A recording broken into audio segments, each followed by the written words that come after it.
नमस्कार, मैं हूं रामकृष्ण शुक्ला और आप देख रहे हैं मेरे साथ ए न्यूज टुडे। बुलेटिन की शुरुआत इस वक्त खास सुर्खियों के साथ। निकाय चुनाव की तैयारियों को लेकर मायावती पार्टी पदाधिकारियों संग कर रही अहम समीक्षा बैठक, सभी जिलों के अध्यक्ष शामिल। आगरा में भीषण हादसा, ट्रैक्टर ट्रॉली नहर में गिरे, ईंटों के नीचे दब गए 6 लोग, एक की दर्दनाक मौत।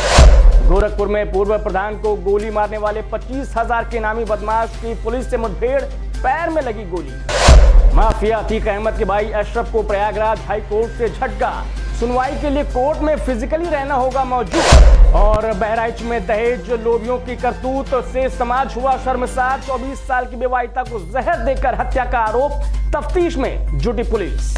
और अब खबरें विस्तार से। आगामी निकाय चुनाव को लेकर बसपा के राष्ट्रीय अध्यक्ष ने पार्टी पदाधिकारियों संग अहम बैठक की है। पार्टी के शीर्ष अधिकारियों के अलावा प्रदेश के हर जिले से आए अध्यक्ष भी इस बैठक में शामिल हुए। मायावती की कोशिश है कि निकाय चुनाव के जरिए शहरों में पार्टी के परंपरागत वोटर तक पहुंचा जाए और पार्टी अगले चुनाव से पहले यानी लोकसभा चुनाव से पहले खुद को मजबूत कर ले। लोकसभा चुनाव से पहले निकाय चुनाव पार्टी के लिए बेहद अहम माना जा रहा है। इस पूरी खबर पर जानकारी के लिए हमारे साथ फोन लाइन पर जुड़ चुके हमारे साथ संवाददाता सत्येंद्र शर्मा। मायावती की अहम बैठक और जिस तरीके से निकाय चुनाव करीब आ रहे हैं, किस तरीके से देखते हैं कितना अहम ये बैठक हो सकती है पार्टी के लिए?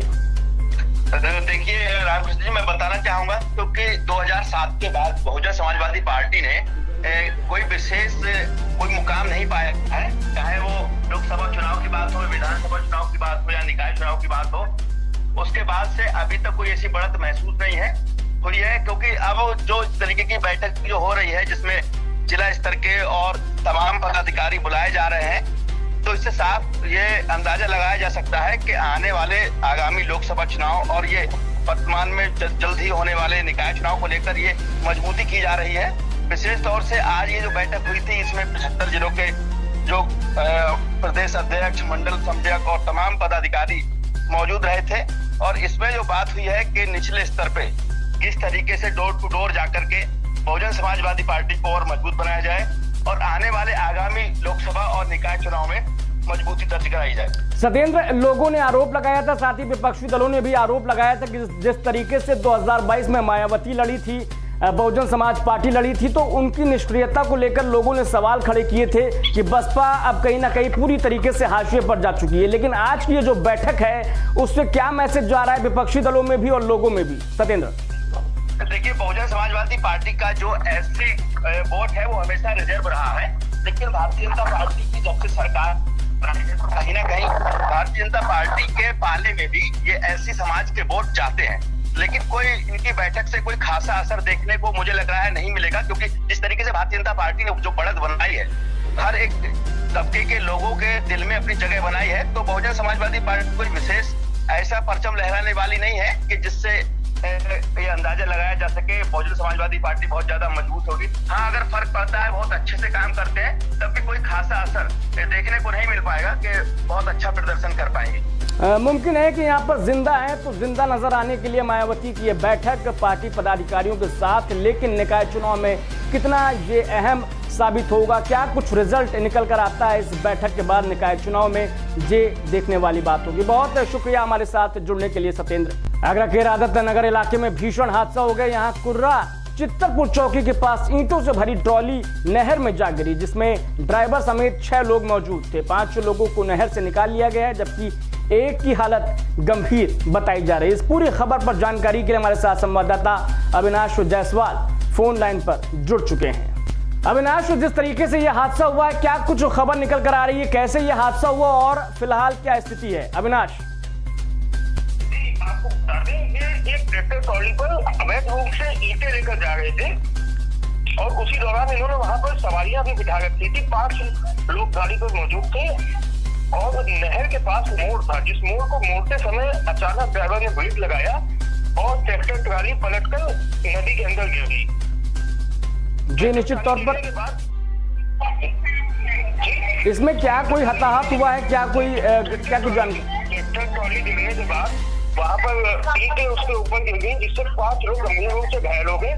ग्रामीणों ने तत्काल उनकी मदद की और उन्हें बाहर निकाला, लेकिन इस दौरान एक व्यक्ति की मौत हो गई और 4 घायल हैं, जिनमें से एक की हालत गंभीर बताई जा रही है।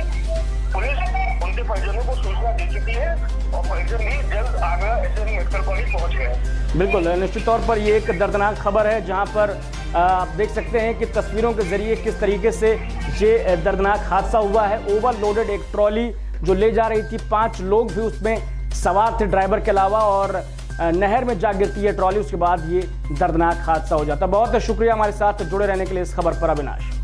खबर बरेली से है। यहां जिला जेल में बंद माफिया अतीक अहमद के भाई अशरफ को इलाहाबाद हाई कोर्ट से तगड़ा झटका लगा है। कोर्ट ने अशरफ को फिजिकली कोर्ट में पेश होने का आदेश दिया है। इससे पहले शुक्रवार को प्रयागराज पुलिस अशरफ को लेने पहुंची थी बरेली, लेकिन भारी विरोध के बावजूद पुलिस प्रयागराज लौट गई थी।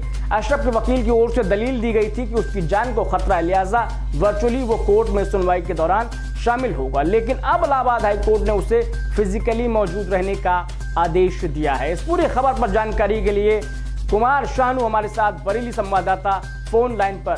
तो शानू, जिस तरीके से यहाँ पर इलाहाबाद हाई कोर्ट का आदेश आया है कि पहले आपको वर्चुअली पेश होने के लिए आपने कोर्ट से अर्जी लगाई थी, लेकिन अब जो कहा गया है कि आपको फिजिकली प्रेजेंट रहना होगा, इसके बाद अब अशरफ की मुश्किलें बढ़ सकती है और उसे जिला जेल से बाहर आना ही होगा। शानू, क्या कुछ जानकारी है? देखिए राम, बिल्कुल आपको बताना चाहूंगा, जिस तरीके से माफिया अतीक अहमद को उम्र कैद की सजा हुई, लेकिन उसके बावजूद अब जो है उसका जो भाई है अशरफ, उसकी मुश्किलें जो है कम नहीं होती हुई नजर आ रही है। साफ तौर पर जब 2 दिन पहले की बात करें तो लगातार उत्तर प्रदेश की जो प्रयागराज की पुलिस है वो बरेली में डेरा डाली हुई थी, और इसके लिए जो उमेश पर हत्याकांड है उसमें कहीं ना कहीं पहले अशरफ के साथ जुड़े हुए नजर आए थे, जिसमें कई लोगों की गिरफ्तारी भी हुई।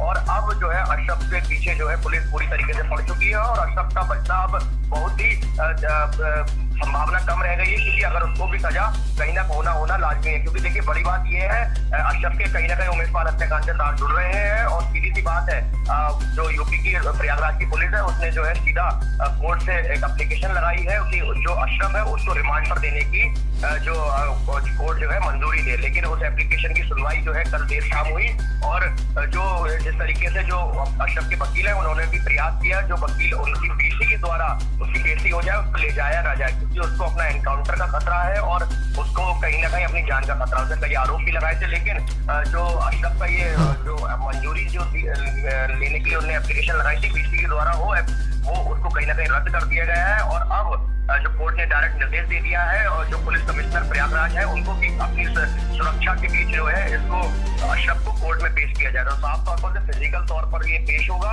और संभावना लगाई जा रही है कल सोमवार की सुबह जो है ये प्रयागराज में पेश होने की उम्मीद है। निश्चित तौर पर ये अहम जानकारी हमारे साथ बरेली संवाददाता शानू पहुंचा रहे हैं कि पहले उसने वर्चुअली पेश होने के लिए अर्जी लगाई थी, लेकिन अब जो है इलाहाबाद हाई कोर्ट ने ये आदेश जारी किया है कि उसे फिजिकली प्रेजेंट रहना होगा कोर्ट में। यानी कि इसका मतलब ये है कि अब उसे जिला जेल की 4 दीवारी से बाहर निकलना होगा, उसे बरेली से प्रयागराज कोर्ट में एक बार फिर से पेश होना होगा। एक दफा फिर से MP MLA कोर्ट के बाद अब वो पेशी लगाएगा इलाहाबाद हाई कोर्ट के अंदर। तो बहुत शुक्रिया शानू हमारे साथ इस खबर पर जुड़ने के लिए। 4 साल पहले एक पिता ने हंसी खुशी और थोड़े आंसू के साथ अपनी बेटी को विदा किया था, इस उम्मीद के साथ कि वो ससुराल जाकर अपना नया घर बसाएगी। दुनिया जहान की सारी खुशियां उसे मैसर होंगी, लेकिन अफसोस कि वो ख्वाहिश चंद लोगों की वजह से आज दम तोड़ चुकी है। बहराइच से देखिए सैयद रेहान कादरी की ये रिपोर्ट। तस्वीर में नजर आ रहे वीर सेन ने 4 साल पहले गुड़िया की शादी की थी। जिन हाथों से बेटी को विदा किया था, उन्हीं हाथों से आज बेटी को कंधा देना पड़ रहा है। शायद एक बाप के लिए इससे ज्यादा मुश्किल वक्त कोई हो ही नहीं सकता। बहराइच के थाना खैरीघाट इलाके की यह पूरी घटना है। भागवतीपुरा की रहने वाली 24 साल की गुड़िया ने दुनिया को हमेशा हमेशा के लिए अलविदा कह दिया। जिस ससुराल में दुनिया जहान की सारी खुशियां मिलने की तमन्ना पाले ये बेटी आज से 4 बरस पहले इस घर में आई थी, आज उसी घर से इसका जनाजा उठ रहा है। हैरत अंगेज है और दिल को दुखाने वाला भी। पर क्या करें, दुनिया ने तरक्की के हर मोड़ पर बेटी को या तो जहर देकर मार डाला या जलाकर मार डाला, और इस नापाक इरादे के पीछे ख्वाहिश वही चंद पैसे यानी और ज्यादा दहेज। कहाँ के रहने वाले हैं? लोधनपुरा थाना खैरीघाट। ये कौन है आपकी? बिटिया है, क्या उम्र है इसकी? इसकी उम्र 24 साल जरूर है। क्या नाम है? गुड़िया। शादी हो गई थी? हाँ शादी है। कितने साल पहले? 4 साल। कैसे मौत हुई? मौत की जहाँ दे के मार दी। किसने? दामाद ने, राकेश ने मारा। घर में मारा था। वजह था दहेज मांग रहे थे कि 3 लाख रुपया हमको दीजिए, हम नहीं दे पाया था, मार दिए। क्या साल पहले शादी हुई थी? 4 साल। बच्चे हैं? हमसे साहब ना वो बोला है ना जाला है, ना हमसे उसे छांट है। बेटी का शव उसी के घर में संदिग्ध हालात में बरामद हुआ है। परिजनों ने जहर देकर हत्या किए जाने की आशंका जाहिर की है। पिता ने बताया कि बेटी की शादी राकेश नामक युवक से की थी। राकेश खेतीबाड़ी का काम करता है। मृतक के पिता ने बताया कि राकेश लगातार दहेज और रुपयों की मांग करता रहा। उसकी मांग पूरी न होने पर दहेज लोभियों ने उनकी बेटी की हत्या कर दी। सूचना पर पहुंची पुलिस ने शव को कब्जे में लिया है और पोस्टमार्टम के लिए भेज दिया है। बकौल पुलिस शव का पोस्टमार्टम कराया जा रहा है। मामले की गहनता से जांच की जा रही है। जो भी तथ्य निकलकर प्रकाश में आएंगे उसी हिसाब से कार्रवाई की जाएगी। ए न्यूज़ टुडे के लिए बहराइच से सैयद रेहान कादरी की रिपोर्ट। चंद रोज पहले उसने योगी आदित्यनाथ को चैलेंज किया था। चैलेंज एक पूर्व प्रधान पर गोलियां बरसाकर, लेकिन शायद उसे यह अंदाजा नहीं था कि जिस हाईवे को पकड़कर वो योगी की पुलिस को चुनौती दे रहा है, उसी पुलिस से एक रोज उसका सामना हो जाएगा। सामना भी हुआ और एनकाउंटर भी। और फिर आगे क्या कुछ हुआ, देखिए गोरखपुर से रविंद्र चौधरी की ये रिपोर्ट। गोरखपुर के बेलीपार इलाके में बीते दिनों पुलिस को चुनौती दी गई थी। चुनौती कनैल गांव के रहने वाले शशि मौली शुक्ला पर ताबड़तोड़ गोलियां बरसाकर बाइक सवार बदमाश पुलिस को ये चैलेंज कर रहे थे कि ना हमें खाकी का डर है और न कानून के शिकंजे का खौफ। अपने गांव के पूर्व प्रधान रहे शुक्ला अपने 3 बेटों संग ठेकेदारी करते हैं। पुरानी रंजिश में की गई वारदात में बदमाशों ने करीब 8 से 10 राउंड फायर किया। 4 गोली शशि मौली को लगी, जिसके बाद शुक्ला की हालत नाजुक बनी हुई है। इस वारदात को तब अंजाम दिया गया जब योगी आदित्यनाथ 3 दिनों के दौरे पर गोरखपुर पहुंचे थे। दरबार लगाकर जन समस्याएं सुन रहे थे। शहर में योगी की मौजूदगी और बदमाशों का जिले की पुलिस को ठेंगा दिखाना तो लाजिम था कि एक्शन तो होगा, और वही हुआ भी। चंद रोज पहले जो शशि को गोली मारकर खुद को बहुत बड़ा बदमाश समझ रहा था, आज वो अपने घुटनों पर भी नहीं बैठ सकता। उसके घायल हालात ने आज उसे स्ट्रेचर पर ला दिया है और इन सब के पीछे गोरखपुर पुलिस का गुड वर्क रहा है। आज जनपद गोरखपुर के थाना रामगढ़ ताल की जमीनी गार्डनिया सोसाइटी के सामने शाम के समय सघन चेकिंग चल रही थी। करीबन 1:10 पे एक ऐसी बाइक आई जिसको पुलिस ने रोकने का इशारा किया, लेकिन वो नाकाबंदी पे नहीं रुकी और आगे भागने लगी। उसके बाद में पुलिस ने अगले नाके पे बताया और प्रॉपर तरीके से चेकिंग करने के लिए बताया, लेकिन वहां पे बाइक वाले को रोकने का प्रयास किया तो उन्होंने पुलिस पार्टी पे फायर किया। देर रात थाना रामगढ़ ताल इलाके में अपराधियों की रोकथाम के लिए चेकिंग अभियान चलाया जा रहा था। इसी बीच 2 व्यक्ति मोटरसाइकिल पर सवार होकर जा रहे थे। इस पर पुलिस बल द्वारा चेकिंग बैरियर पर रोकने का प्रयास किया गया, जिस पर बाइक सवार लड़कों ने पुलिस पार्टी पर फायर कर दिया। जवाबी कार्रवाई में पुलिस पार्टी ने फायर किया तो एक शख्स को दाहिने पैर में गोली लगी और वो मौके पर ही गिर पड़ा, जिसे इलाज के लिए अस्पताल ले जाया गया, जबकि दूसरा बदमाश मौके से भाग निकला। पूछताछ में मालूम हुआ कि घायल व्यक्ति का नाम आकाश है। आजमगढ़ का रहने वाला आकाश 25,000 का इनामी बदमाश है। कार्रवाई में सिखलाए हुए तरीके से पुलिस ने जवाबी फायर किया। उसमें एक अभियुक्त को पांव में गोली लगी और वो वहीं गिर पड़ा। उसके बाद में वहां से उसको अस्पताल ले जाया गया है। बाद में पूछताछ किया गया, पता चला कि उसका नाम आकाश है और वो 29 तारीख को एक शशि मौली नामक व्यक्ति को पिस्टल से फायर किया गया था उसके ऊपर एवं उसको 4 राउंड गोली लगी थी। उसकी अभी भी क्रिटिकल कंडीशन में है। इसका एक साथी अभियुक्त यहाँ से जंगल की ओर भाग गया है, चिड़ियाघर की तरफ। उसको भी कॉम्बिंग ऑपरेशन तलाशा जा रहा है। इसके पास से .32 बोर की एक पिस्टल, 2 खोखा कारतूस, घटना में प्रयुक्त होंडा शाइन बाइक बरामद की गई है। बहरहाल पुलिस आकाश के जरिए अन्य बदमाशों की तलाश कर रही है। ए न्यूज़ टुडे के लिए गोरखपुर से रविंद्र चौधरी की रिपोर्ट। तो फिलहाल मेरे साथ इस बुलेटिन में बस इतना ही, लेकिन देश दुनिया की बड़ी और तमाम अहम खबरों के लिए आप बने रहिए ए न्यूज़ टुडे के साथ।